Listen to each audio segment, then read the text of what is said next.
Sei que essa é a primeira de muitas vezes. O pastor Rafael Oliveira, ele é pastor da Igreja Nova, ali no Rio de Janeiro, e está conosco hoje, e nós estamos muito felizes por isso. Obrigado. Deus abençoe o senhor, pastor. Obrigado. Queridos, boa noite. Paz do Senhor Jesus. Alegria na minha alma. Não precisa aumentar não, eu vou gritar, vai ficar tranquilo. Eu já vi que você deu ganho aí. Só vou te dar um trabalho, eu não consigo falar com ele aqui perto da boca. Eu vou ficar aqui, você vai ter que captar e você vai querer ganhar. No final paga um lanche para tu lá na cantina, dá tudo certo. Irmão, nunca arruma problema com o cara do som. Ele é o único que te cala com um apertar de botão, né?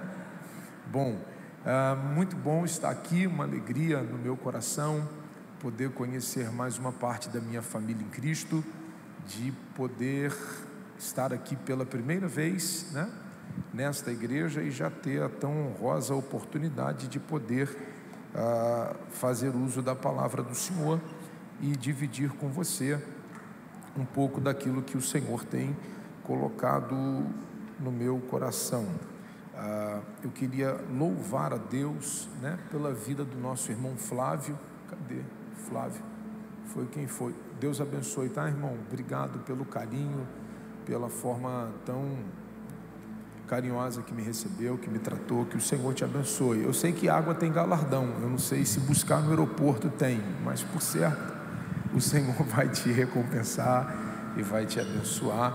Eu sou muito feliz de estar aqui.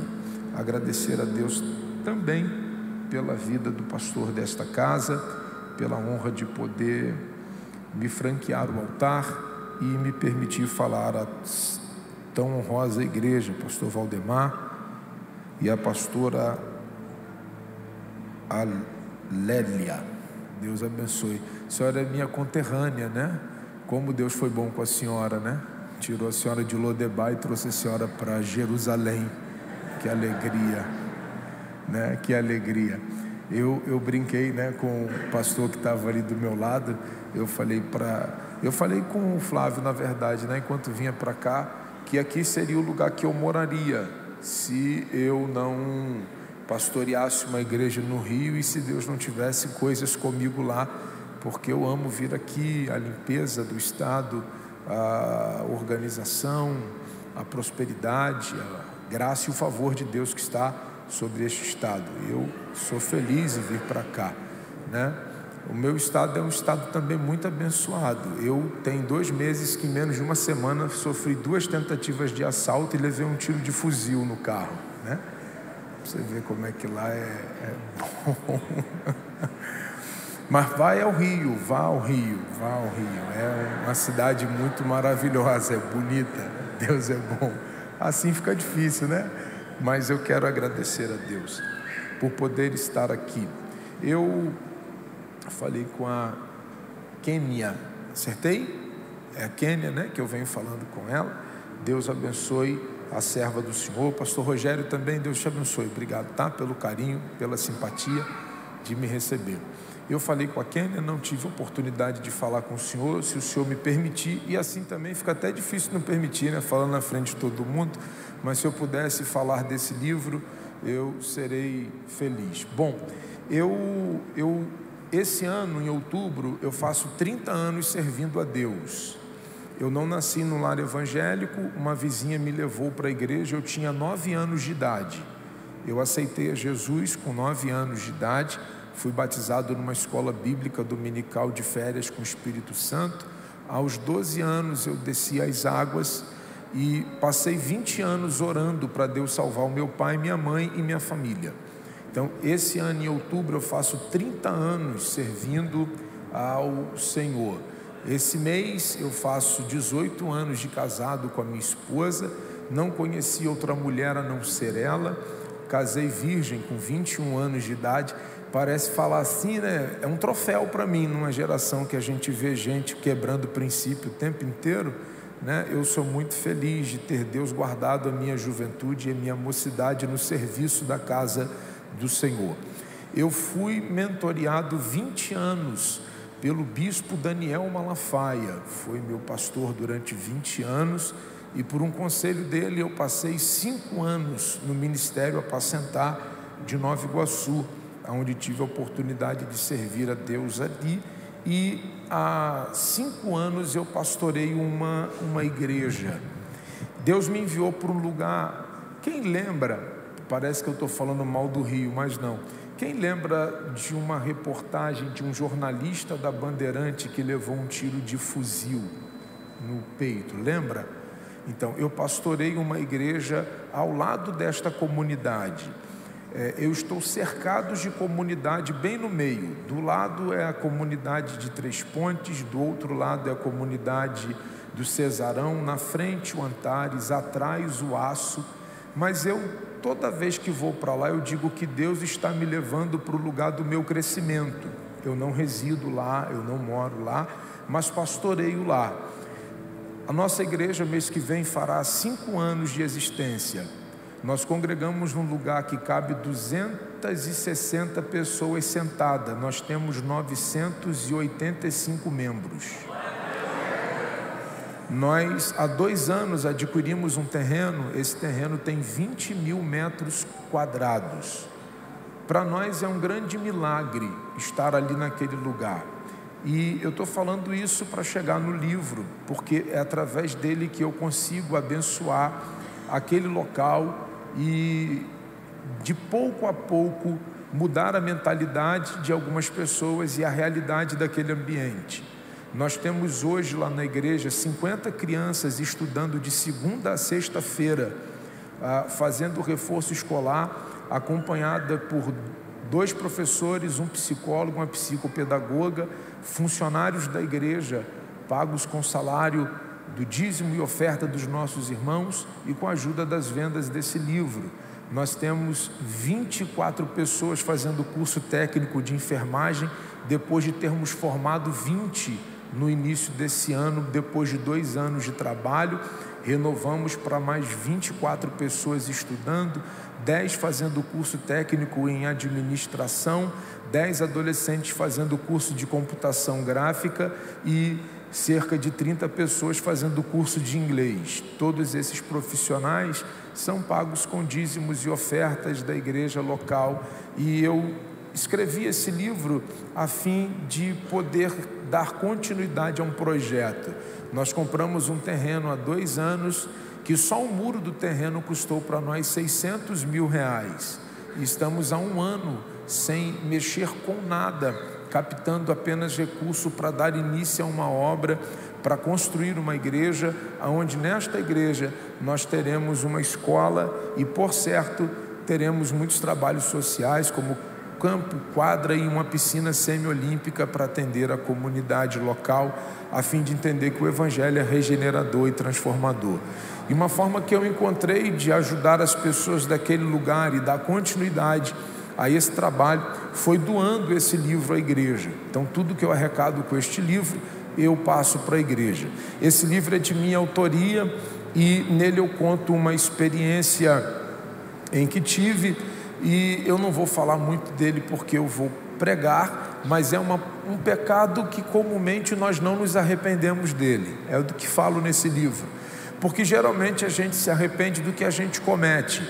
Difícil é se arrepender daquilo que cometeram em nós. Então, geralmente nós não tratamos a amargura como um pecado, porque a amargura não é algo que nós cometemos, é algo que cometeram em nós. A expressão grega para amargura é ferir, a expressão hebraica para amargura é pesado. Então, amargura é aquilo que fere de forma pesada. Algumas pessoas convivem com esse sentimento dentro de si, carregando pessoas e ressentimento durante muitos anos da sua vida, fazendo com que esta pessoa seja extremamente doente, difícil de relacionamento. E o maior problema da amargura é que a gente nunca encontra ninguém para confrontar a gente a respeito ou a despeito do que nós estamos vivendo, e encontramos sempre alguém para nos fortalecer quando contamos a nossa história, para alguém dizer para nós: você está certo. Então é um pecado que nós precisamos nos libertar dele, e a forma que eu encontrei foi aprendendo a amar.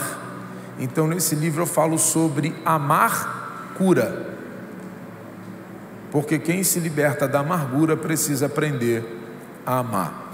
Esse livro custa R$30, e se ao final você puder adquiri-lo, eu serei feliz e, por certo, você terá uma parte da construção da igreja em que eu estou pastoreando, porque, por certo, um saco de cimento você comprou e aquela igreja foi edificada porque você plantou uma semente. Vai ter uma criança daqui a um tempo estudando que talvez você nem vá conhecer, mas você foi um participante. Então, se você puder fazer isto, eu serei feliz e serei muito grato.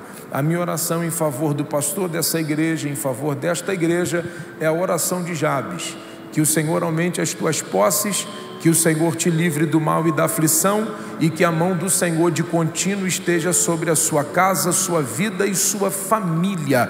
E o texto termina dizendo que o Senhor ouviu a Jabes e lhe concedeu o que pedia. Que o Senhor ouça Rafael e conceda-lhe o que eu peço esta noite, aumentando suas posses, guardando a sua casa e te livrando do mal e da aflição.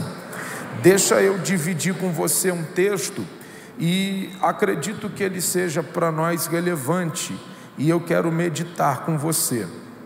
Abra, por favor, a sua Bíblia, livro de 1 Crônicas de Israel. Aleluia.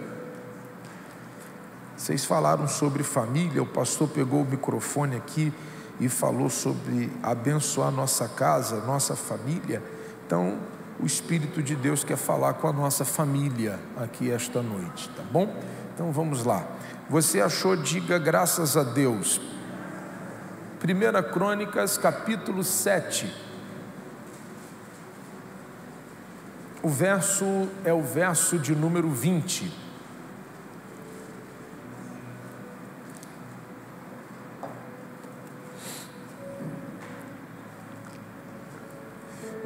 Pastor, quanto tempo eu tenho?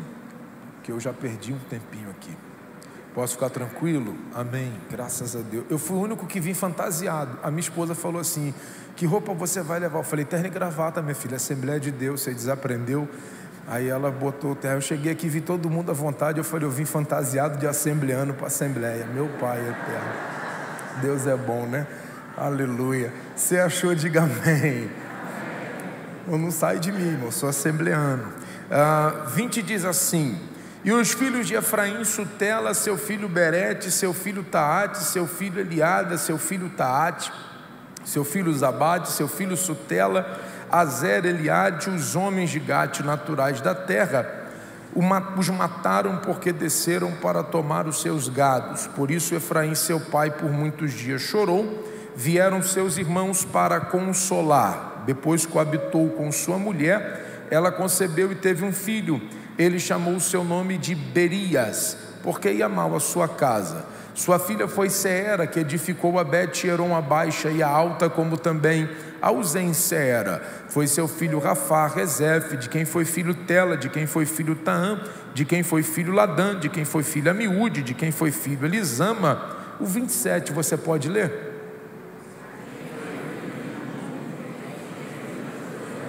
Mais uma vez: de quem foi filho Num, de quem foi filho Josué. Quem entendeu o que leu, diga amém. Amém. Pode me explicar? Então eu vou te ajudar, porque eu também não entendi de primeiro, né, irmão? Parece que a gente entende tudo que a gente lê com facilidade. Não é assim que funcionam as coisas. Eu pergunto propositalmente se você entendeu o que leu, porque eu sei que o amém é espontâneo. Você viu que eu perguntei: quem achou 1 Crônicas, diga amém. Você já tinha achado e não sabia nem qual era o versículo que eu ia ler. Para você ver como é que crente é fantástico. O crente consegue saber das coisas antes do tempo. Na verdade, o texto em que eu li possa ser que não seja habitual a todos que estejam aqui. O livro de Crônicas é uma espécie de censo, e a ideia é fazer-nos compreender a origem das tribos de Israel no seu primeiro momento e apresentar a nós as suas descendências. Parece que para nós se torna um livro pesado o seu entendimento e com um pouco de dificuldade de compreensão, a despeito dos nomes que são bem diferentes.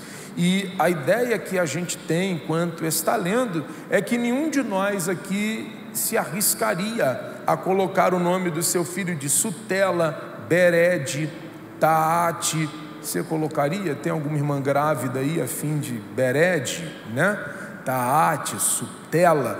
Então são nomes que a princípio parecem não ser sugestivos e que não soam bem aos ouvidos. A ideia é pensar que talvez esta criança já seja vitimada com bullying aí para a escola, por conta da chamada já inicial. Você imagina a professora na hora da chamada: Bered, Taate, Sutela.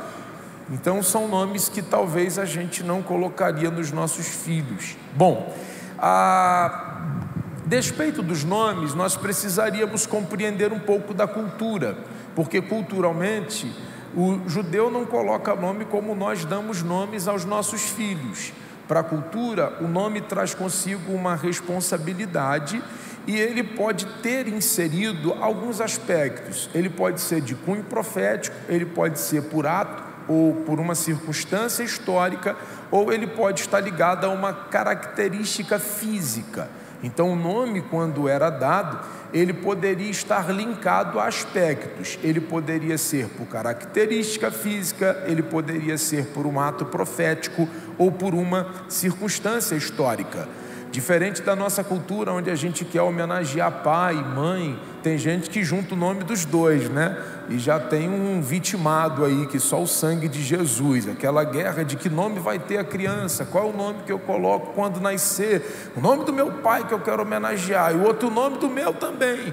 Eu tenho uma guerra lá em casa, meu filho tem 14 anos, o nome dele é Miguel. Na época tinha um ator bonito, um galã da novela das 8, a minha esposa via essa novela, ela estava grávida, o nome do cara era Miguel. Do nada ela falou: o nome do meu filho é Miguel. Eu falei: é por causa do ator da novela, esse cara está me roubando a paz, eu vou arrumar uma guerra aqui em casa. Ela: não, é por causa da Bíblia, o anjo que desceu, guerreou para libertar Gabriel, para falar com Daniel. Eu falei: eu vou fingir que acredito que a irmã está lendo Daniel. Mas ficou Miguel. A gente dá nome porque está vendo novela, a gente dá nome porque quer homenagear alguém, mas culturalmente não funciona desta forma. E eu preciso lhe mostrar, por exemplo, e eu poderia ficar aqui sem demagogia nenhuma, pelo menos uns 40 minutos te apresentando nomes, suas importâncias, seus significados, seus propósitos, e fazer-nos entender um pouco destes nomes que talvez não sejam tão sugestivos. Por exemplo, o próprio Cristo mesmo, ele vai receber os seus nomes antes do seu nascimento. Isaías vai receber uma inspiração no capítulo 9, no verso de número 8, verso de número 6, ele vai dizer: um filho se nasceu, um príncipe se nos deu, o principado está sobre os seus ombros, o seu nome será chamado Maravilhoso Conselheiro, Deus Forte, Pai da Eternidade, Príncipe da Paz. A verdade é que o anjo que desce para falar com a irmã Maria já vai anunciar a respeito do seu nome, dizendo: e o seu nome será Emanuel, o Deus que está conosco. O nome é importante, ele é anunciado em alguns aspectos, como até o precursor, o que abre caminho. João Batista, o anjo que vai falar com Zacarias, vai falar o nome do menino e vai mandá-lo escrever em uma taubinha, para quando o menino nascesse, pelo fato de estar emudecido por não ter crido no que lhe for anunciado, o anjo lhe escreve: o nome do menino, quando nascer, lhe será João.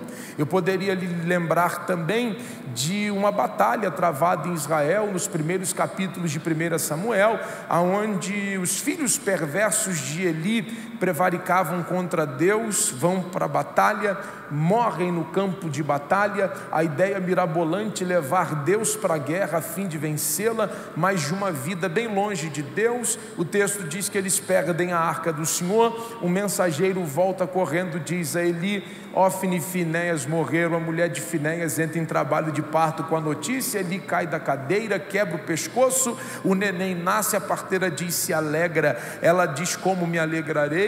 E coloca o nome do menino de Icabote. Por conta do ato histórico ocorrido, a criança que nasce leva o nome de Icabote.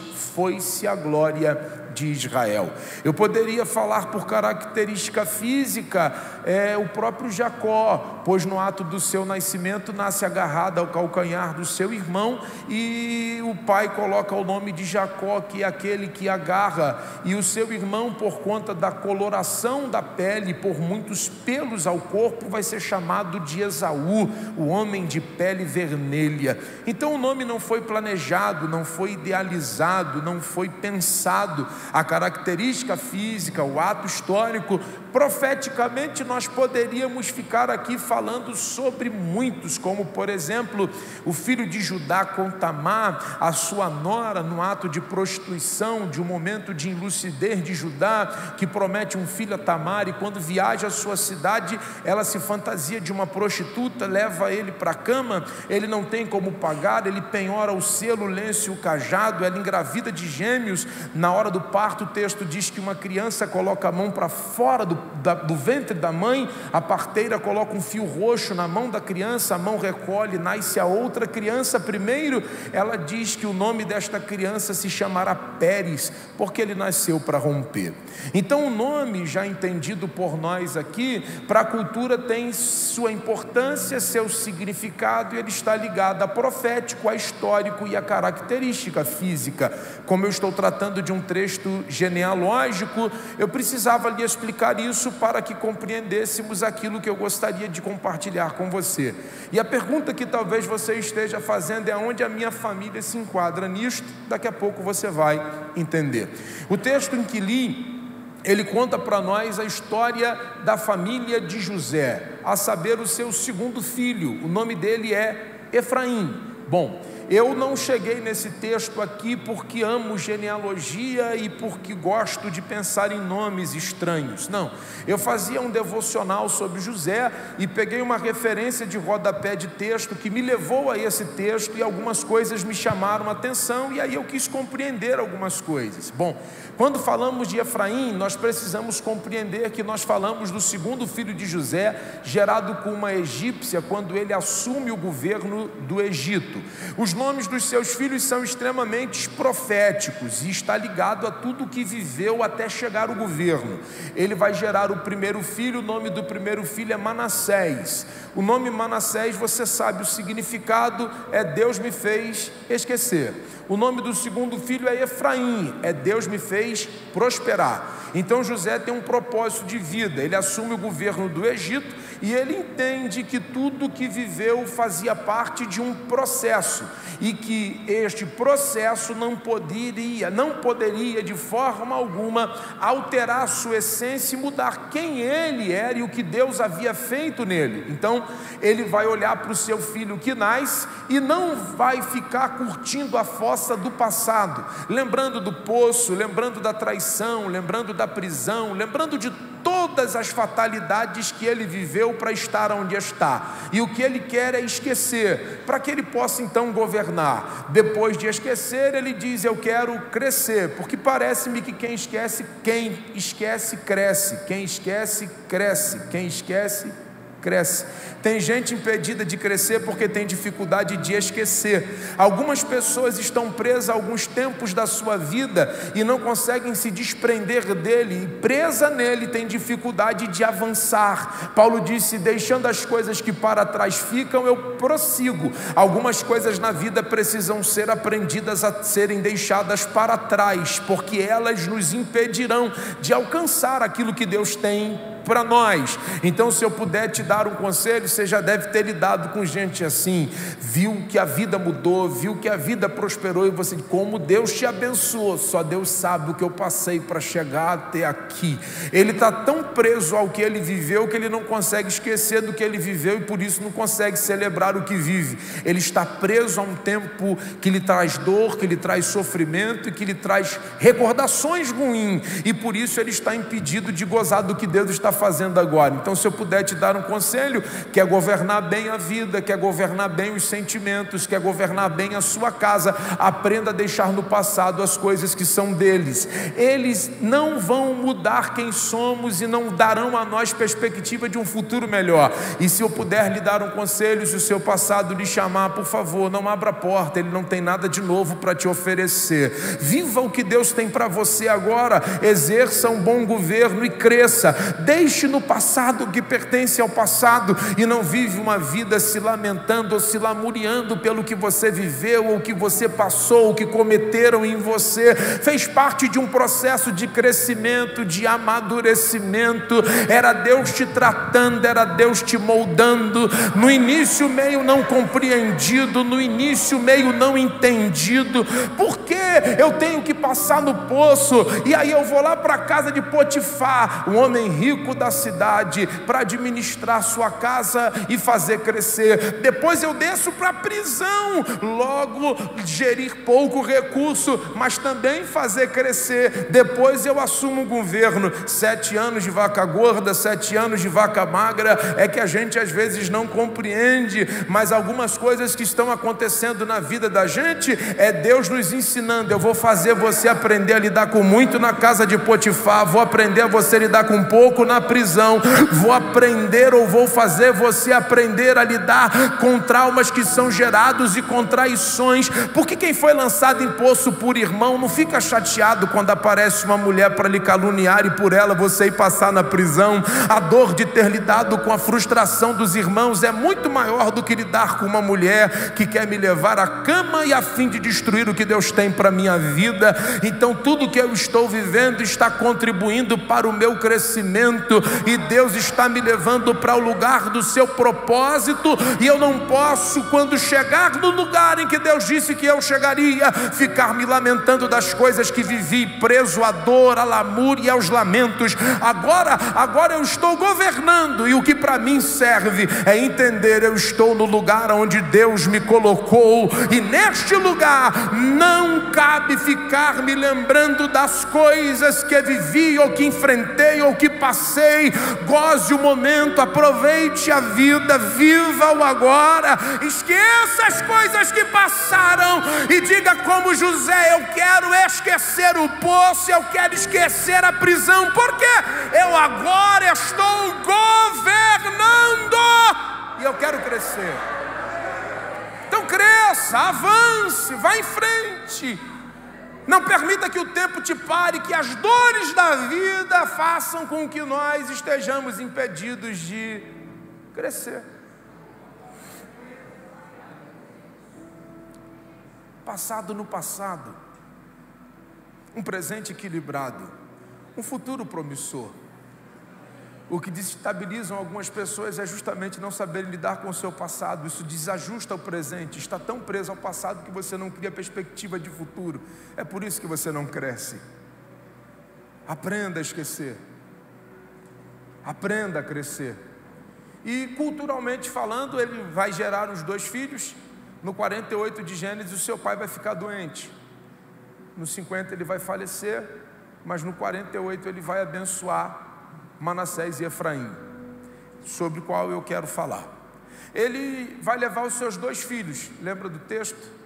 Para a gente ganhar tempo, para que Jacó o abençoe. Isso também é cultural, e isso também é ligado à crença e à cultura judaica. A cultura entende que a imposição das mãos é a transferência de um legado, que aquele que impõe as mãos tem autoridade sobre aquele que recebe as mãos que estão sendo lhe impostas. Aquele que impõe a mão exerce domínio sobre aquele que está tendo a mão imposta, e a verdade é que ele transfere aquilo que recebeu. Então, o impor das mãos sobre a cabeça de alguém é exercício de autoridade, é exercício de domínio e transferência de legado. Então, culturalmente, quando alguém coloca a mão na cabeça de alguém, para a cultura judaica, aquele que impõe as mãos tem autoridade sobre aquele que recebe as mãos, e aquele que impõe as mãos está transferindo aquilo que recebeu. Isso é tão verdade que Paulo e Barnabé, antes de saírem para a primeira missão, vão ter as mãos impostas sobre os anciões para que sigam o propósito e cumpram o seu chamado. Quando a gente olha para o texto diz que José vai levar os seus 2 filhos para que o seu pai o abençoe. Ele está perto de morrer e por cultura isso é feito. aquele que recebe a graça transfere o legado. Então Jacó, como patriarca da casa, precisa abençoar sua descendência. Ele vai fazer tudo isso também com seus filhos no capítulo 49, liberando bênçãos e sentenças sobre todos os seus filhos. Logo no 48, quando ele abençoa os seus dois filhos, Manassés ou os seus netos, Manassés e Efraim, levados por José. Você lembra do texto? Ele oferece culto em ações de graça, estende a mão aos céus. Quando ele baixa as mãos, ele troca a mão. Ele pega a mão direita e coloca na cabeça do mais novo, Efraim. Pega a mão esquerda e coloca na cabeça do mais velho, Manassés. José interrompe a oração e diz: meu pai, o senhor não sabe do costume? Mão mais velha no mais velho, ou mão direita no mais velho, mão esquerda no mais novo, porque também é cultural. Mão direita era a mão da bênção, mão esquerda era a mão do juízo. Mão direita sobre o primogênito, mão esquerda sobre o mais novo. Então, quando Jacó troca a mão, parece que passa um filme na cabeça do José, que tem hora que a gente diz que esquece, mas reflexos sempre aparecem. Quando a mão é trocada, ele está vendo o pai colocando a mão que de origem era na cabeça de Manassés, na cabeça de Efraim. José interrompe e diz: não, pai, já vem meu pai com preleção por mais novo. Eu sei o que eu sofri, porque eu fui o mais novo, meu pai me preferiu, me deu uma túnica de várias cores, a guerra se instaurou na minha casa, já está papai querendo fazer a mesma coisa de novo. O que José não aprendeu e também não tinha entendido é que Deus não tem preleção por filhos, e que Deus não tem filhos favoritos, Deus tem filhos que o preferem.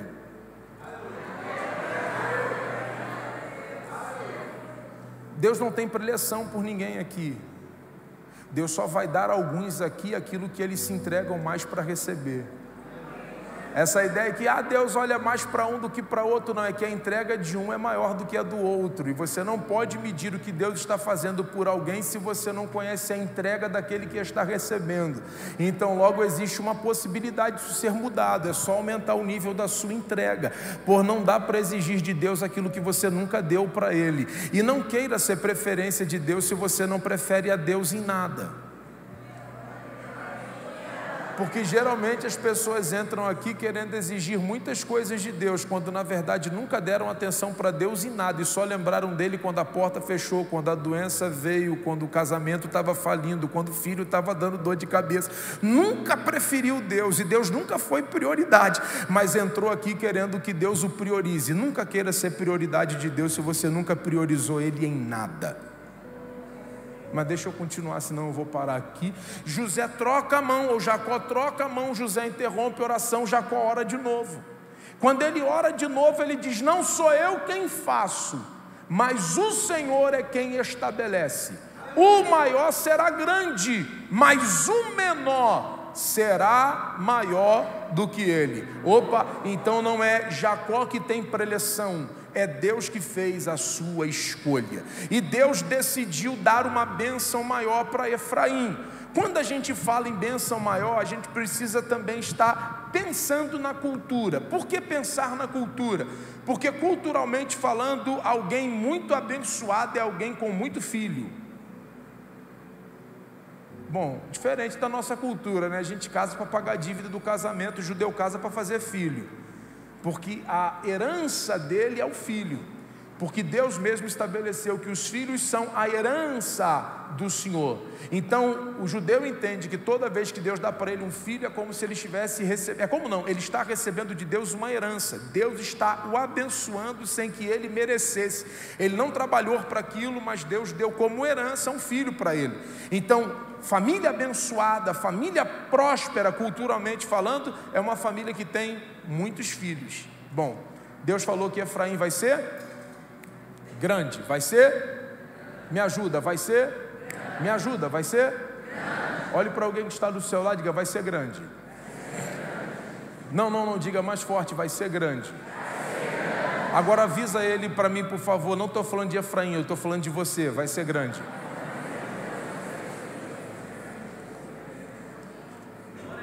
Deus colocou a mão e não há quem impeça de Deus fazer valer aquilo que Ele estabeleceu. Deus colocou a mão e disse: vai ser grande. Então eu vim aqui profetizar para alguém que Deus colocou a mão sobre você e Ele estabeleceu uma bênção tal e disse que você vai ser grande. Então tome posse daquilo que Deus está falando conosco aqui esta noite. Seremos grandes e o nome do Senhor será glorificado nas nossas vidas. Então, por certo, existe uma bênção liberada sobre a sua casa e sobre a sua família. Minha casa vai ser grande, minha família vai ser grande. A bênção de Deus está sobre a minha casa. Aleluia. Bom, eu sei que eu li rápido o texto. Alguém percebeu que nos textos ou nos versos em que li existiu uma fatalidade observada por alguém? O senhor observou? Mais alguém? Ou alguém observou enquanto eu lia que Efraim perdeu seus 9 filhos de uma vez só? Eles desceram a Gate, foram roubar o gado dos gaditas, foram pegos roubando, e de uma vez só 9 filhos foram assassinados. A pergunta que não quer calar: como serei grande e como a promessa de Deus se cumprirá na minha vida se eu perdi os meus 9 filhos de uma só vez? Dentre os 9 filhos, 2 nomes se repetem por 2 vezes: Eliada e Azé. Eliada é tesouro, Azé é testemunho. A casa que nasceu para crescer perdeu o tesouro e perdeu o testemunho. É ruim quando a casa que deveria ser referência deixa de ser a referência. É ruim quando a família que Deus levantou, a família que Deus escolheu para ser a referência da rua que mora, do condomínio que mora, do bairro que mora, e essa casa deixa de ser a referência daquilo que Deus levantou ela para ser. A casa de Efraim não é mais conhecida como a casa da prosperidade, a casa de Efraim é conhecida como a casa dos ladrões. A casa de Efraim não é mais conhecida como uma casa de referência de tesouro e de testemunho. A casa de Efraim agora é conhecida como a casa daqueles que desceram para roubar. Mereceram o que tiveram, foram mortos. Talvez algumas pessoas olham para a nossa casa por não compreender algumas fatalidades que acontecem no percurso da vida. Alguns até podem dizer que merecemos aquilo que estamos vivendo e que isto fez parte de uma má conduta de vida e que isso faz sentido estar acontecendo. Mas na verdade o que nós precisamos compreender é que Deus colocou a mão sobre a cabeça de Efraim e liberou sobre ele uma palavra, e a palavra que Deus liberou sobre ele é que ele seria grande. Como ser grande? Como viver o que Deus falou que eu teria, que eu seria, que eu viveria, se de uma vez só eu enterro 9 filhos e perco a minha casa, perco a minha família?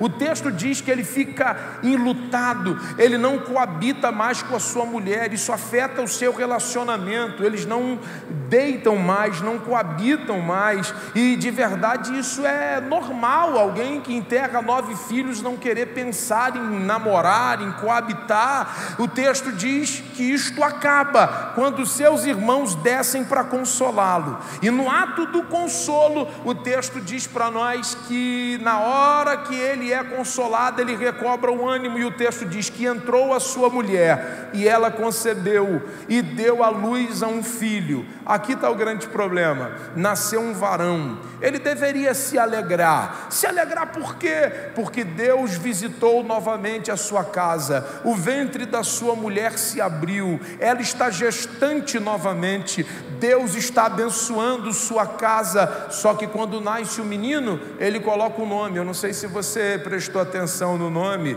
Berias. Qual o nome? Tem 3 vertentes para Berias: filho da minha dor, minha casa ia mal, desgraçado. O que significa Berias? Filho da minha dor, minha casa ia mal, desgraçado. Vamos ficar com desgraçado, que é o mais pesado. Qual o significado do nome Berias? Parece que Efraim não aprendeu com seu pai. Seu pai, bem resolvido com o passado, quando o seu filho primogênito nasceu, ele disse: Manassés, eu quero esquecer. Quando o seu segundo filho nasceu, que no caso é o próprio, ele disse: eu quero prosperar.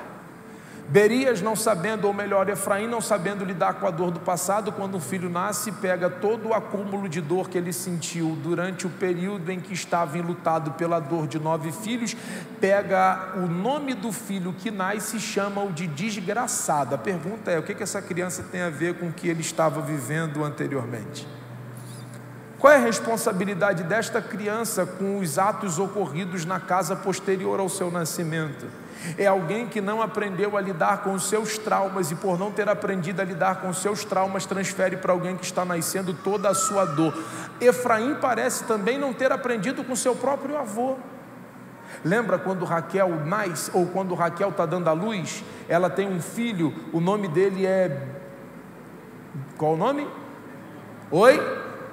Benoni. Benoni. O nome dele é Benoni? Não. A mulher insinuou a colocar o nome de Benoni, porque ela sentia muitas dores e veio morrer por conta das dores. Quando a parteira perguntou qual é o nome, ela disse Benoni. Benoni é filho da minha dor. Quando Jacó chega, pergunta que nome deram ao menino, ela disse Benoni. Ele, Benoni não, Benjamim. Porque se o nome traz consigo uma responsabilidade, se o nome é profético, se o nome é por característica física ou por ato histórico, a história ocorrida não pode alterar a bênção que ele carrega, porque Benoni é filho da minha dor, e Benjamim, filho da mão direita. E o que quer dizer a mão direita? Aquele que carrega a bênção de Deus. Jacó está dizendo para mim o seguinte: aprenda. Quem quer ouvir, diga amém.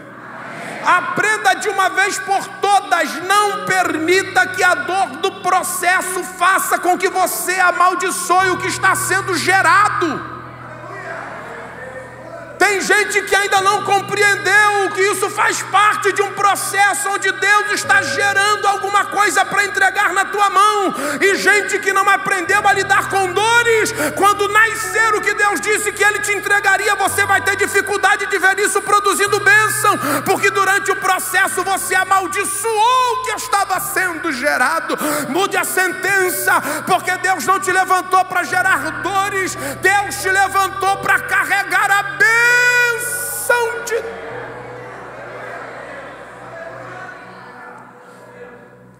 Efraim parece que não aprendeu. Davi não foi um excelente pai, mas escreveu um salmo muito legal. Disse que os meus filhos seriam como flechas na mão de um valente. Minha mulher seria como um ramo de oliveira sentada ao redor da mesa, me daria muita alegria, e os meus filhos seriam bênção do Senhor. Ele entende que a mesa tem comunhão, que a mulher é uma árvore frutífera e os seus filhos são como flecha. Isso é didático, você já sabe, mas que não custe lembrar. Flecha na mão do, flecha na mão do, flecha na mão do. Então ele diz que a flecha está na mão do. Então o valente exerce o domínio sobre aquilo que está sobre as suas. Então comece a exercer o domínio e não negocie o seu sacerdócio, porque a flecha ainda está na sua mão. Eu fujo de polêmica e não gosto de internet, mas outro dia eu ouvi a maior besteira de alguém que eu respeito e considero, falando que se a faculdade faz mal para o seu filho, não mande ele para lá.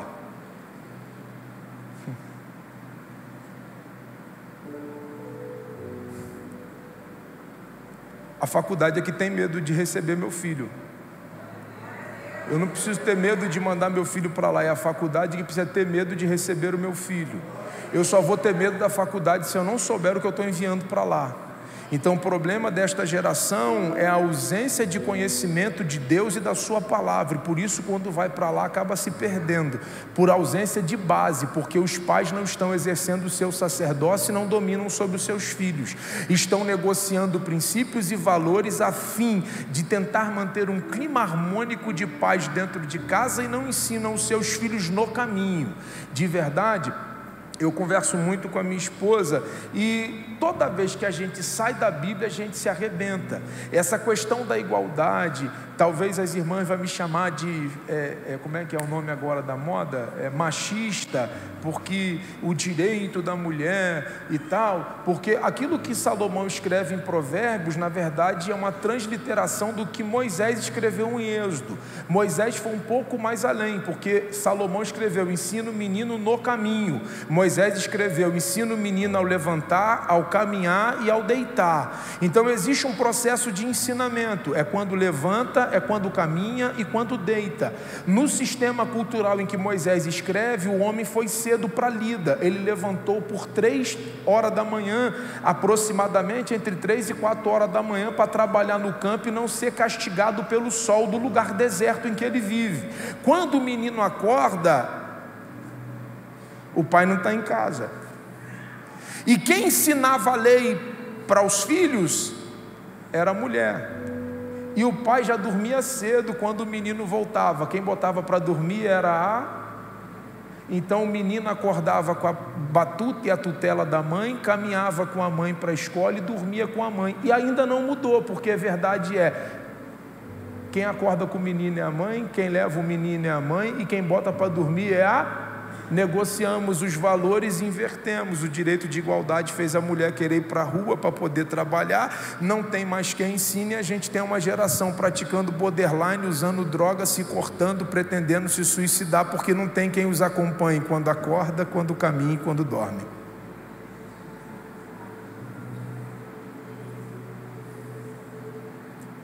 Não, pastor, é necessidade. Desde quando foi necessidade? O problema para mim é que a gente inverteu os valores.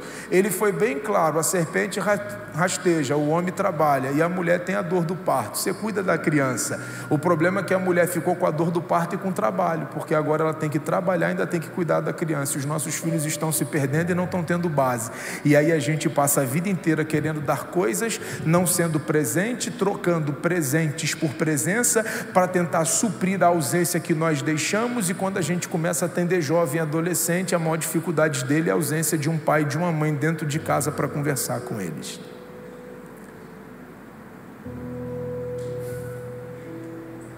Domínio sobre a flecha, exercício da autoridade.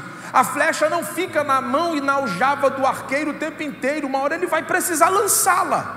E a questão é: o alvo quem estabelece? É quem lança. Se a flecha errou o alvo, a responsabilidade é de quem a lançou. A responsabilidade é de quem a preparou. E a verdade que todo mundo aqui que é pai, quando você pensa no lançamento da flecha, você fala de alguém que está fazendo força para impulsionar, para que quando o lance atinja o... Mas esse alvo eu não posso ir, mas a flecha vai. Então o desejo de todo mundo aqui que é pai é fazer os seus filhos chegarem onde nós não chegamos, pisar onde nós não pisamos, ter o que nós não temos, passar pelo que nós não passamos. Mas quando nós somos os traumatizados e que não sabemos lidar com nossos traumas e transferimos para os nossos filhos as nossas dores,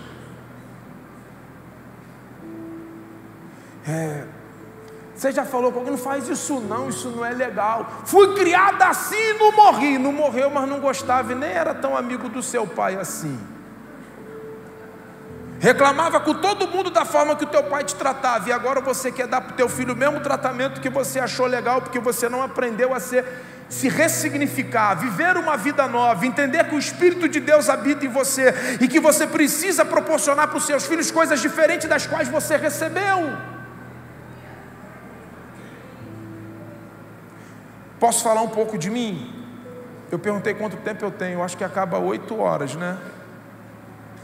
Obrigado, pastor. O senhor é uma bênção na minha vida, mas eu quero voltar. Eu me empolgo falando. Eu venho de uma família muito humilde. Nós morávamos num cômodo de 3x4 e um banheiro. Minha mãe era empregada doméstica, meu pai motorista de ônibus. Eu sou o mais velho de 7 irmãos. Nós morávamos num cômodo de 3x4. Você sabe o que é 3x4? Imagina aí, 3x4. Já acabou ali. E um banheiro para 9 pessoas dentro de uma casa. Só eu crente. Bom, Eu vivia do que sobrava dos patrões da minha mãe. E os meus irmãos da mesma forma. Nós vivíamos com a roupa que sobrava dos filhos dos patrões da minha mãe. Casei, vi a vida, Deus foi me abençoando, coisas foram acontecendo, e eu achei que se eu desse para o meu filho tudo que eu não tive, por exemplo, eu via os meus amigos tendo coleção, eu era doido para ter coleção de brinquedo, coleção de qualquer coisa, eu queria ter. Jogar videogame era uma coisa que não existia, eu tinha que ir para a casa de alguém para poder jogar videogame, ou brincar quando meu primo quisesse brincar. Então eu tive uma vida muito dura, e eu achei que se eu desse para o meu filho tudo que eu não tive, eu seria o melhor pai do mundo. Pensa num cara que entrava no shopping porque a vida melhorou e comprava 6 pares de tênis, porque eu só tinha um que sobrava dos patrões da minha mãe, então meu filho tinha que ter tênis para escolher. Pensa no cara que entrava no McDonald's, que nunca foi no McDonald's na vida, mas quando foi levar o seu filho para o McDonald's, olhou para o cara e falou: McLanche feliz? McLanche feliz. Quantos brinquedos são? O cara: são 10. Eu falei: me dá os 10 brinquedos e um McLanche feliz. Porque na verdade eu nunca dei para o meu filho, eu dava para mim, eu só não percebia que era eu a criança que se realizava nele. Só que para eu proporcionar tudo isso, eu tinha que ser um cara muito ausente, eu não era um cara presente.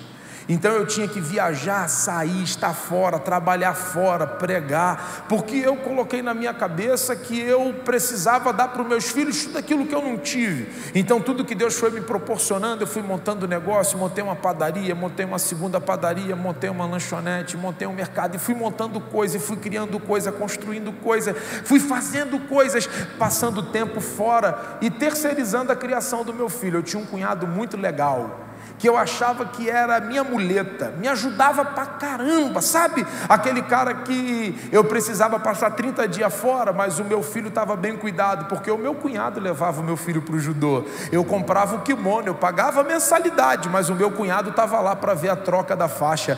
Eu comprei a bicicleta, a melhor que eu achei que ele poderia ter, sem ter necessidade, e pagar o valor que eu achei que eu pudesse pagar. Dei a bicicleta, mas meu cunhado que empurrou para ele aprender a andar. Foi meu cunhado que viu ele cair, meu cunhado que viu ele ralar o joelho. Eu não estava lá.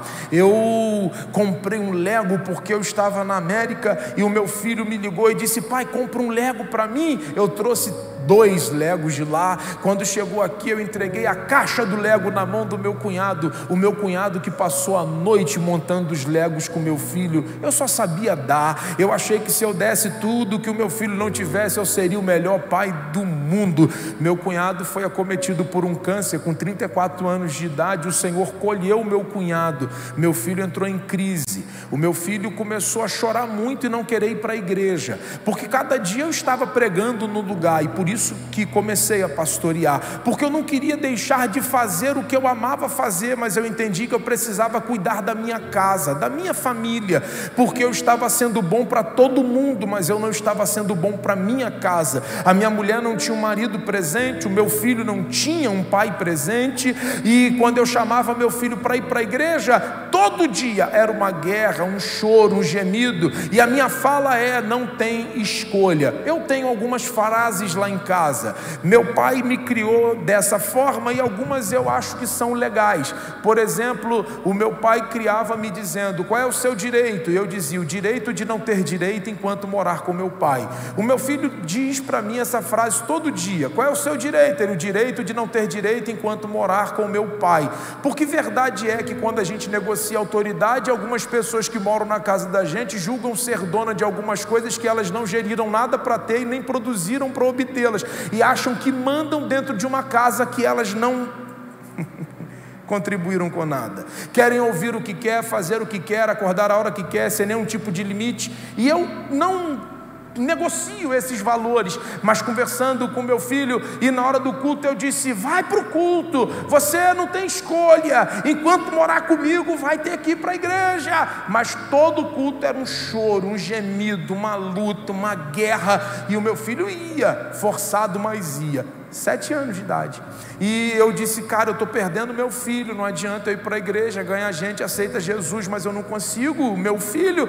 Um dia chamei meu filho para ir numa viagem comigo, num lugar que eu ia pregar 2 dias. Eu fui com meu filho, depois de muita guerra, convenci ele a ir comigo por conta da piscina do hotel. Quando eu cheguei lá, ele ficou com o filho de um irmão da igreja, a irmã cuidou dele enquanto eu pregava, fomos para o hotel. No outro dia, meu filho brincando na piscina, eu falei, hoje é guerra, não vai querer sair daí, vai roubar minha paz, como é que eu prego? Chamei o meu filho para sair da piscina e falei, está na hora do culto, vamos se arrumar? Ele disse, vamos, pai. E eu disse, rapaz, não reclamou? O que houve? Está tudo bem? Está com febre não? Ele, não, pai, eu fiz um amigo, mas eu não dei importância para o fiz um amigo. E aí quando eu termino no culto domingo à noite, estou vindo embora, o meu filho pergunta para mim, quando a gente volta nessa igreja? Eu disse, quando o pastor me convidar de novo, daqui a 1 ano, daqui a 2 anos, daqui a 6 meses, eu não sei. Ele disse, por isso que eu não gosto de ir para a igreja, pai. Eu disse, por quê? Porque toda vez que eu faço um amigo, eu perco o amigo.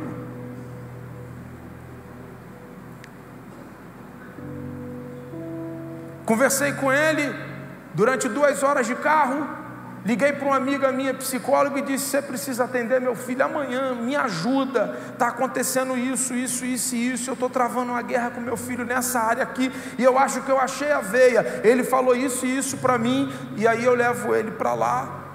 Ele senta lá com ela lá, ela fica com ele quase 2 horas e meia conversando. Quando eles terminam de conversar, ela chama para que eu entre e deixa meu filho do lado de fora. Eu sento e ela pergunta para mim assim, quem é o pai do Miguel?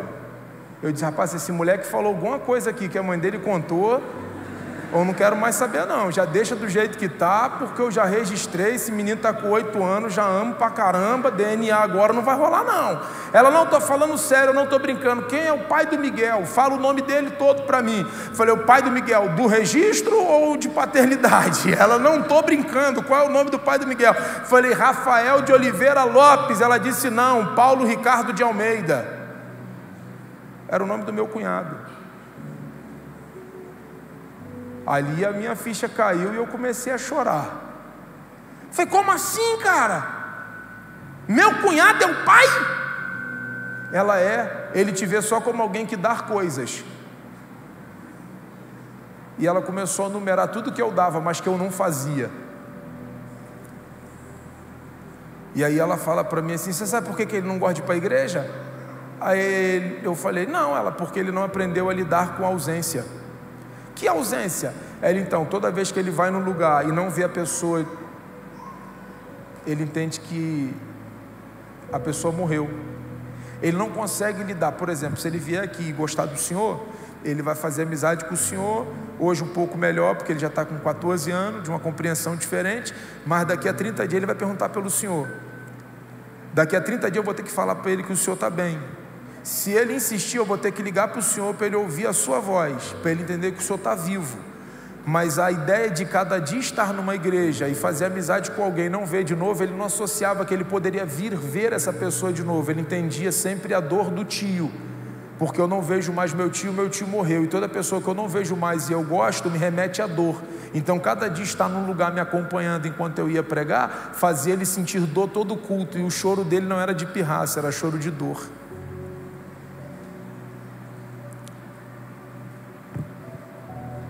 Deixa eu caminhar.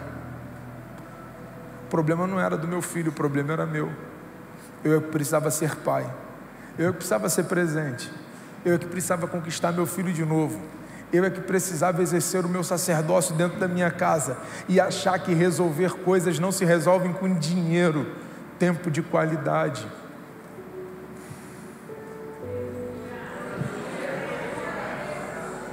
É dar o melhor tempo para a sua casa e para a sua família. E quando eu falo de tempo de qualidade, não é um tempo de cansado, não é um tempo de irritado, não é um tempo que você está indo ali para cumprir um protocolo, mas é um tempo com qualidade, onde você senta com a sua esposa e diz, hoje nós vamos ao restaurante, hoje nós vamos lanchar, hoje sem dinheiro nós vamos para o shopping tomar um sorvete, mas nós vamos andar junto. E nesse tempo não cabe murmuração, não cabe telefone, não cabe estar com a cabeça em outro lugar. O seu filho não quer parcialmente você, a sua mulher não quer parcialmente você, e nós estamos achando que quando a a gente está dando tudo que o dinheiro pode comprar, mas nada que a alma pode favorecer, e estamos criando lacunas e abrindo feridas dentro daqueles que caminham com a gente, achando que somos os melhores provedores do mundo, porque a gente deu um bom carro, deu uma boa casa, deu uma boa cama, deu um bom jogo, deu um bom videogame, e o teu filho com certeza trocaria tudo por um momento com você em qualquer lugar que não envolvesse dinheiro, mas só um tocar de bola, só um apertar de mão, só um tempo de qualidade, onde você está dizendo: eu estou aqui de verdade, e eu estou aqui não por obrigação, eu estou aqui porque eu te amo e quero estar do teu lado e tenho o prazer de estar com você. A nossa casa precisa ser restaurada a ponto dos nossos...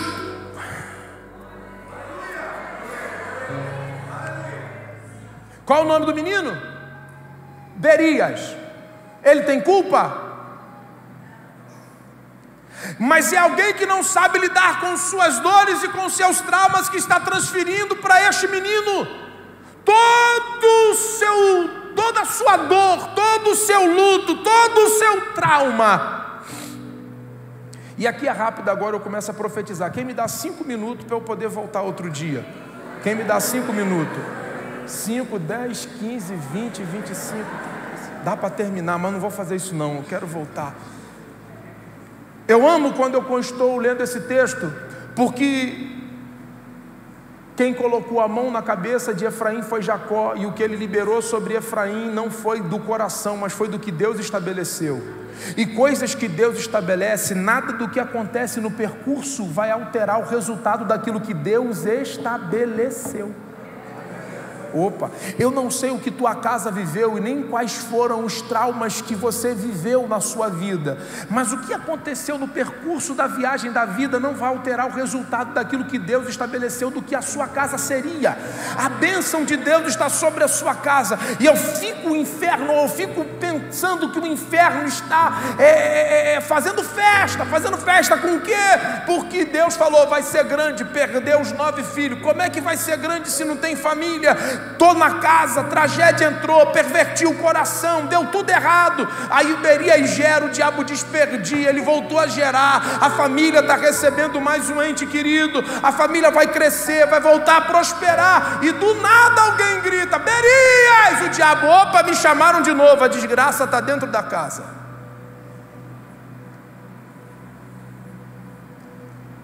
Mas eu amo quando começa a vez do Berias gerar. Eu amo porque a primeira filha dele é Uzen-Seera, é uma mulher, e eu não vou falar muito sobre ela não. A Bíblia tem muita mulher notável, mas você conhece a história de Uzen-Seera? Então deixa eu te falar, ela é a única mulher na Bíblia que edificou 2 grandes cidades num tempo onde a mulher não tinha vez, e as cidades levam o seu nome. Você conhece alguma cidade de Jerusalém que o nome é Maria? Mas se você for em Jerusalém, você vai encontrar Uzen-Seera como a baixa e também a alta, porque as cidades levaram o nome da filha do desgraçado. O desgraçado gerou uma filha que está à frente do seu tempo e que consegue edificar uma cidade, e a cidade tem o seu nome. Opa, posso profetizar? Eu não sei quais tragédias a sua casa foi acometida, mas Deus está disposto a entrar na tua casa depois da desgraça e dizer para o inferno que aonde Ele colocou a mão vai crescer, vai prosperar, vai dar certo, e o nome dele vai ser glorificado, porque Deus te dará filhos edificadores que estarão à frente do seu tempo e que farão coisas que esta geração não vai conseguir fazer, mas os nossos filhos farão. Ela edificou a Bet-Jeron, como também a Uzen-Seera. A sua filha é edificadora à frente do seu tempo, edificando cidades e construindo fortalezas, e as cidades levando o seu nome. Mas ele gerou um segundo filho, o nome desse filho foi Rafá. Qual o nome? Opa, aqui é rápido agora. Qual o nome? Você sabe o que significa Rafá? Cura. Meu nome é Rafael. Então El é um radical de Deus e Rafá é cura. O nome dele não é Deus cura, o nome dele é... Quem é que deu o nome para ele? Berias. Berias podia olhar para o menino agora e falar: desgraçado Júnior, Podia não, que tem gente tão ruim aí que viveu uma coisa tão ruim, ainda consegue transferir para os filhos, passar para os filhos. Veja, eu não consegui fazer isso. Permitir que meus traumas e as minhas dores e ausências que tive, que me fizeram crescer, que me deu vontade de lutar para ter e me tornar uma pessoa melhor, fez com que eu me tornasse o pior pai do mundo. Mas graças a Deus deu tempo de consertar. Ele gerou Por que ele gerou Rafá? Porque ele vem de uma casa doente, onde o seu pai não sabe lidar com a dor e transfere para ele toda a dor que não sabia lidar com ela. Mas quando chega a vez dele de gerar, ele não gera amargura, ele não gera desgraça, ele não gera problema. Ele entendeu que nele terminava todo o ciclo de maldição da casa dele. Não, vou repetir isso aqui. Eu queria que você colocasse a mão na tua cabeça. Porque você tem autoridade para profetizar sobre você. E eu queria que você declarasse com autoridade para o inferno ouvir. Eu não sei como foi a história da sua família, da sua casa. Eu não sei quais traumas você viveu. Eu não sei o que você enfrentou. Mas eu vim aqui como profeta para dizer, e essa vai ser a sua oração com a sua mão na cabeça: em mim. Não, diga mais forte: em mim termina todo legado de maldição na minha vida. Diga: Satanás, você está atrasado. Quando as fatalidades vieram, Deus já tinha colocado a mão e já tinha liberado uma palavra. Eu não estou, diga, eu não estou condicionado às circunstâncias. Eu estou debaixo de uma palavra, e a palavra é: eu vou ser grande, e em mim vai terminar todo o legado de maldição da minha família.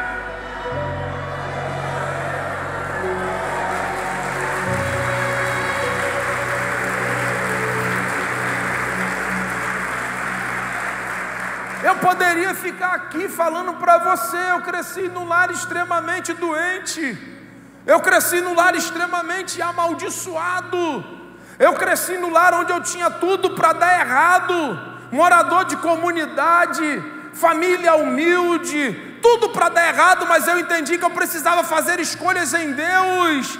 Coisas que aconteceram na minha casa, pé de guerra, sair no meio de culto porque alguém já falou: acho que teu pai está matando a tua mãe. Chegar em casa e a tua mãe está com o olho roxo porque teu pai bateu na sua mãe. Eu cresci no lar onde eu tinha tudo para dar errado, nada para dar certo, mas eu entendi que em mim terminava todo o legado de maldição da minha casa, que as coisas e as histórias ruins e as fatalidades que aconteceram no meu lar não se repetiria na minha casa e não alcançariam os meus filhos.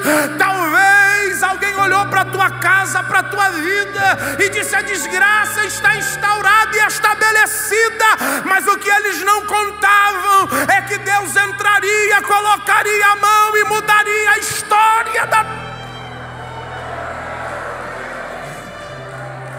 Aleluia!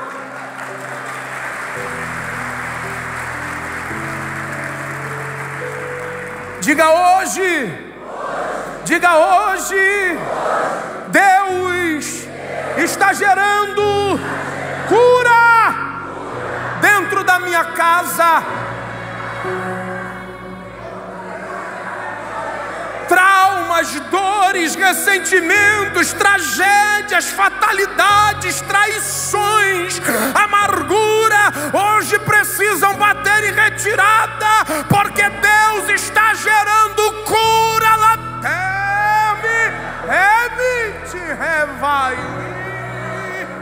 Aleluia. Outro dia eu volto para contar para você a história da minha vida. Mas chegou a vez de Rafá gerar, e Rafá gerou Ladã. Ladã é Deus organiza. Opa, olha como é que a casa está começando a ganhar forma. A casa vinha de fatalidade e tragédia, não se restauraram da tragédia, alguém amaldiçoou o desgraçado falou: em mim termina, eu vou gerar uma filha edificadora. Gerou um menino, botou Rafá. Minha casa precisa de cura, ela é doente. A cura entendeu e gerou Ladã, que é Deus organiza. Fica tranquilo, o Deus que entra com a cura também entra com a organização. é o Deus que vai colocar no lugar as coisas que estão fora do lugar. Deus vai fazer a sua família não se tornar padrão, mas voltar a ser exemplo de referência, de produção de riqueza e de bênção. Ninguém vai olhar mais para a tua casa para falar da casa da tragédia, para a casa da dor, para a casa do luto, para a casa da desgraça. Quando olharem para a tua casa vão ter que falar: entrou alguém diferente nessa casa. E quem que nasceu cura lá dentro dessa casa? Quem que nasceu organização lá dentro desta casa? E aí Ladã gerou Elisama. Sabe o que quer dizer Elisama? Deus ouve. Deus o quê? Ah, que legal, mas olha só, que o Deus ouve, eu não acredito de coincidência na Bíblia, mas o Deus ouve está depois da cura e da organização, porque para Deus ouvir a gente precisa estar curado e organizado.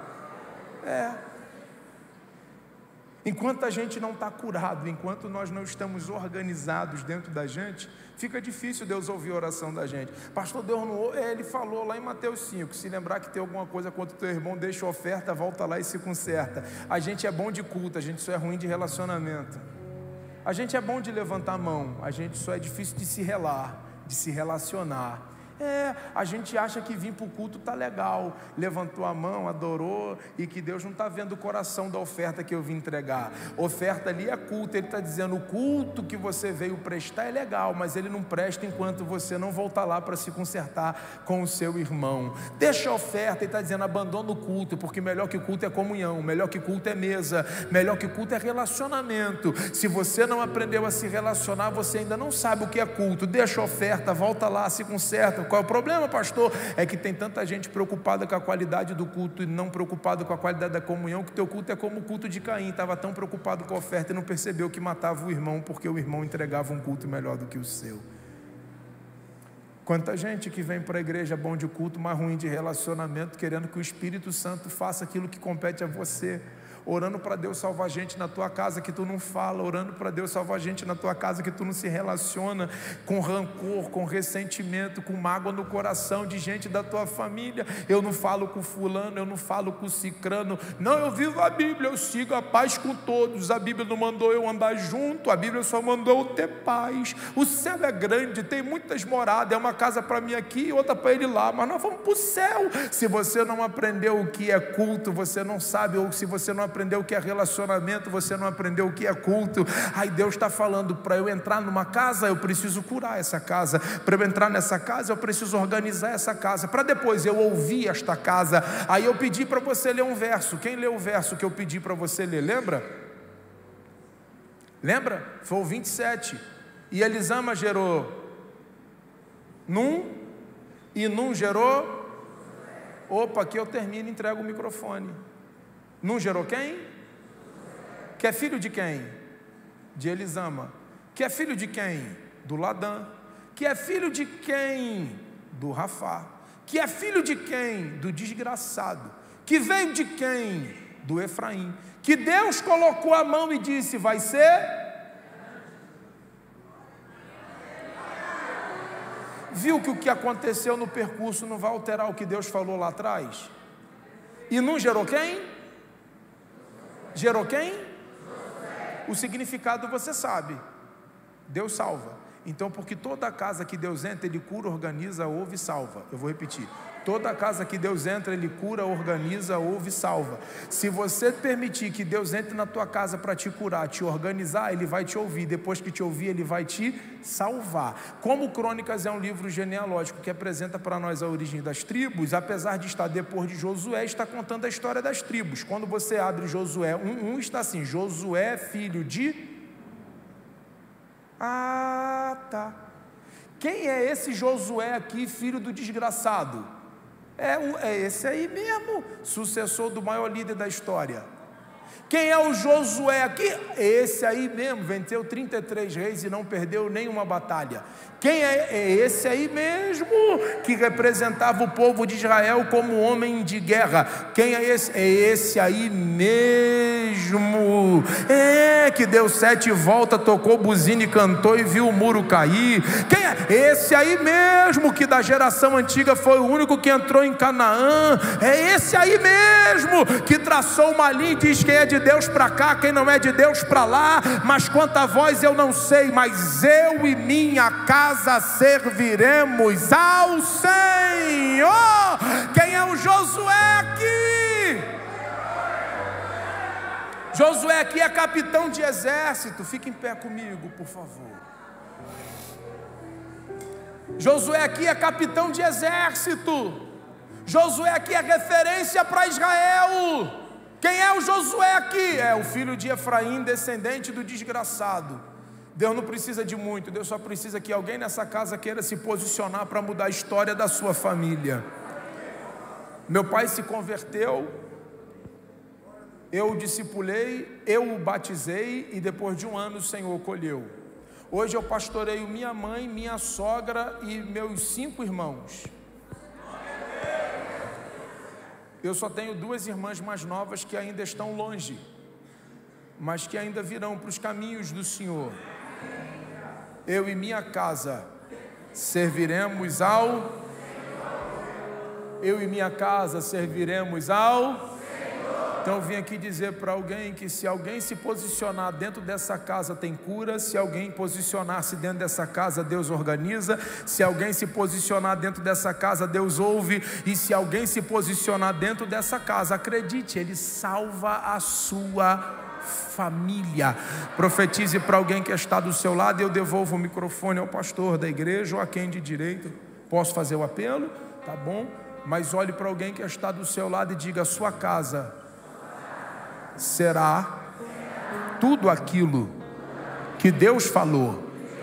Não se preocupe, tem percalços no meio do caminho, mas eles não alterarão o que Deus disse que ia fazer na tua casa. Mantenha firme a fé, tenha esperança. Ele está entrando na tua casa hoje. Hoje tem restauração para a tua família, tem restauração para a tua casa. Aleluia.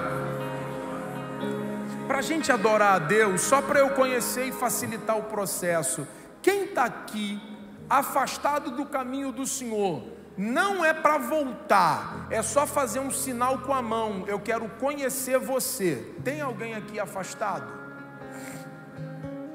Só levantar uma das mãos: eu quero conhecer. Tem alguém que está longe dos caminhos do Senhor? Tem? Aonde? Me ajuda aí se alguém levantou a mão. Tem uma amiga lá em cima na galeria. Tem mais alguém além dela? Me ajuda aí. Aonde? Opa, tem outra mão levantada ali. 2. Tem mais alguém? Tem gente que não levantou a mão, mas eu sei que você está entre nós. E não caia nessa mentira do diabo: eu estou longe da igreja, mas eu não estou afastado de Jesus. Isso aqui é corpo. Alguém sabe dizer para mim quando é que o olho precisa do dedo? Alguém sabe? É só cair um cisco, você vai saber para que serve o dedo. Você sabe quando é que o dedo precisa do olho? É só enfiar a mão numa farpa, que vai fazer de tudo, e o olho que vai te ajudar a tirar ela. Isso aqui é corpo, e todo mundo contribui para a edificação, e todo mundo aqui tem utilidade. Esquece essa ideia de que você não precisa de igreja e não precisa congregar. Tem mais alguém afastado? Além das 2 mãos que levantaram? Eu sei que tem. O Espírito de Deus comunicou a minha alma. Apareceu mais uma mão ali. Eu posso orar por vocês. Vocês podem vir aqui, não é para voltar. Ninguém vai aplaudir, ninguém vai glorificar, ninguém vai celebrar. Eu só quero orar por vocês que levantaram a mão, que estão afastadas. Vocês podem vir aqui, a não ser que vocês não queiram receber uma oração. Não é para voltar para Jesus não. Os que acompanham não precisa nem vir, pode deixar eles sozinhos mesmo. Eu só quero orar por eles. Em outro momento a gente acompanha. Eu vou esperar a irmã chegar lá da galeria. Eu vou falar que está vindo 3 pessoas, mas ainda tem uma pessoa aqui dentro que não levantou a mão, mas o Espírito de Deus já te viu. Pode chegar mais perto, não tem medo não.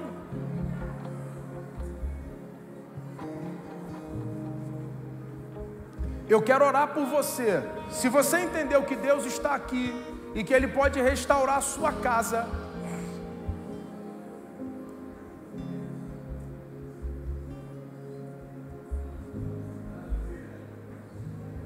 Só enquanto a irmã vem, eu vou esperar ela chegar aqui. Ela está lá na galeria.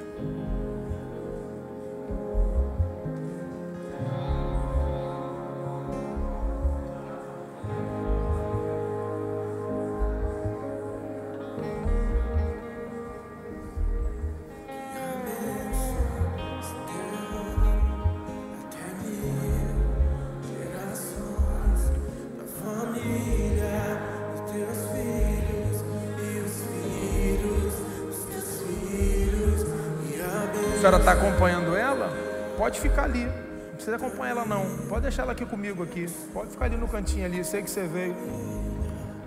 Todo mundo aqui está afastado? Você também? Também? Deixa eu conversar com vocês aqui. Qual o seu nome? Quantos anos afastada? Ou quanto tempo? Mais ou menos. Não precisa com exatidão não. Você lembra? 2 meses? Ah, dá para ficar mais 2, pô. Não precisa voltar não, tá tranquilo. Ó, quanto tempo? Quantos anos? Muito tempo. 5? 7? Quanto tempo? Mais de 7? Como é que consegue? Depois você me fala, só para eu poder ver se eu consigo também, porque eu não aprendi a viver sem ele não. Quanto tempo? Anos? Quantos mais ou menos assim? 2? Então você tem 2, você tem mais de 7, você tem aproximadamente 7. Vocês podem ficar mais 2, que está muito pouco tempo ainda. Não precisa voltar agora não. Tem mais alguém para eu terminar aqui? Qual o seu nome? Josi. Você tem assim algum amigo muito legal, alguma amiga assim de infância que você conviveu, que você gostasse muito? Só uma? Então pensa nela agora, mas eu vou representá-la aqui, tá bom?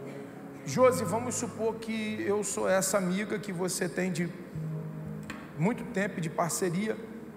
Josi, tem 7 anos que a gente não se vê, perdemos literalmente o contato. A gente não conversa pelo WhatsApp, a gente não troca mensagem, a gente nem sabe aonde um ou outro está. Se perdemos.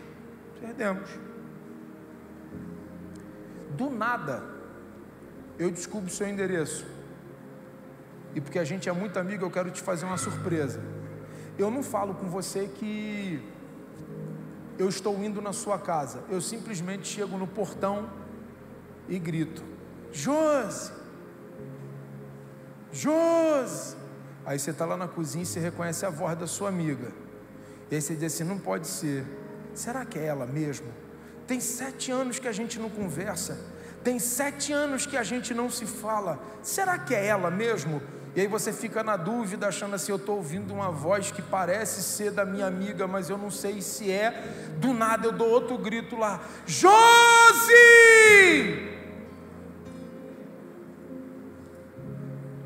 Quando tu ouviu essa voz te gritando, Josi, e reconheceu que é a voz da sua amiga, você parou tudo dentro da sua casa, correu no portão. Quando chegou lá, você viu que era sua amiga. Você ficou feliz em vê-la? Você abraçaria ela? Deixa eu te fazer uma pergunta, Josi. Depois de 7 anos sem nos vermos, com essa amizade que você diz que você tem com essa amiga, você despediria ela no portão da sua casa ou você convidaria ela para entrar? Convidaria? Chamaria para tomar um café? Muita coisa para conversar, né, Josi? 7 anos sem se ver, 7 anos sem notícia. Me conta como é que você está, como é que vai sua alma, o que aconteceu durante esses 7... Tem muita coisa para a gente conversar, não tem, Josi? O legal é que você abriu a porta para sua amiga entrar. Apocalipse 3:20, Jesus disse assim: eu estou à porta e bato, se ouvir a minha voz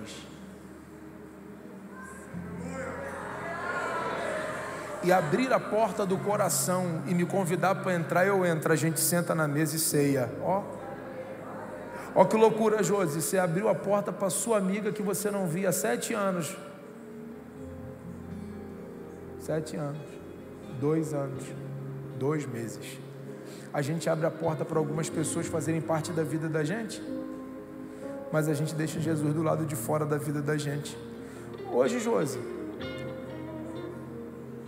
o amigo que deu a vida pela sua vida decidiu te fazer uma visita sem te avisar.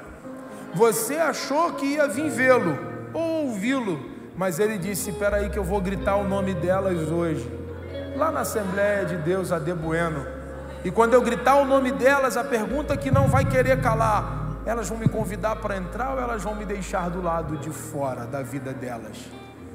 Será que está dando para continuar vivendo essa vida sem Deus, sem paz? Não, mas eu até tenho paz, pastor.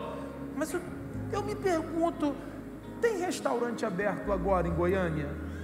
Agora tem restaurante aberto? Não tem? Nenhum restaurante aberto aqui? Tem? Tem barzinho funcionando agora em Goiânia? Música ao vivo? Tem? O que um desviado está fazendo na igreja com tanto lugar para ir?